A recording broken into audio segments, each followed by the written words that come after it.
امام ابو حنیفہ رحمۃ اللہ علیہ کو 5 لاکھ احادیث یاد تھی۔ ایک دن انہوں نے اپنے بیٹے حماد کو نصیحت کرتے ہوئے فرمایا کہ بیٹے، میں آپ کو 5 لاکھ احادیث کا نچوڑ صرف 5 احادیث میں بیان کر رہا ہوں۔ نمبر 1، نبی کریم صلی اللہ علیہ وسلم نے فرمایا، اعمال کا دار و مدار نیت پر ہے اور انسان کے لیے وہی ہے جس کی اس نے نیت کی ہو۔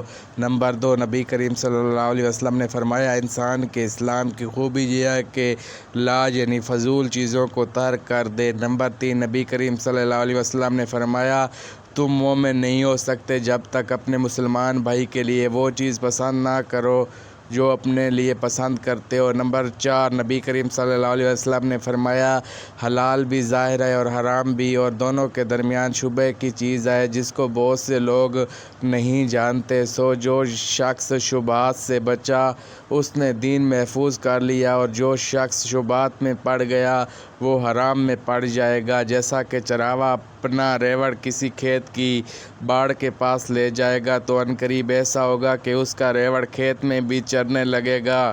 بلا شبہ ہر بادشاہ نے باڑ لگا دی ہے اور اللہ کی باڑ حرام کردہ اشیاء ہے۔ نمبر 5، نبی کریم صلی اللہ علیہ وسلم نے فرمایا، کامل مسلمان وہ ہے جس کے ہاتھ اور زبان سے کسی مسلمان کو تکلیف نہ پہنچے۔ یہ 5 احادیث سنانے کے بعد فرماتے ہیں، بیٹا، ان 5 احادیث کو آئینے کی طرح رکھنا اور اپنے اعمال کا ان 5 احادیث پر محاسبہ کرتے رہنا۔ یہ 5 احادیث ان 5 لاکھ احادیث کا نچوڑ ہیں جو مجھے یاد ہیں۔ اللہ تبارک و تعالیٰ سے دعا ہے کہ اللہ تعالیٰ ہمیں بھی ایسے لوگوں کی سیرت پر چلنے کی توفیق عطا فرمائے، اور اللہ تعالیٰ ان لوگوں کے صدقے ہمارے تمام گناہ معاف فرمائے۔ آمین ثم آمین۔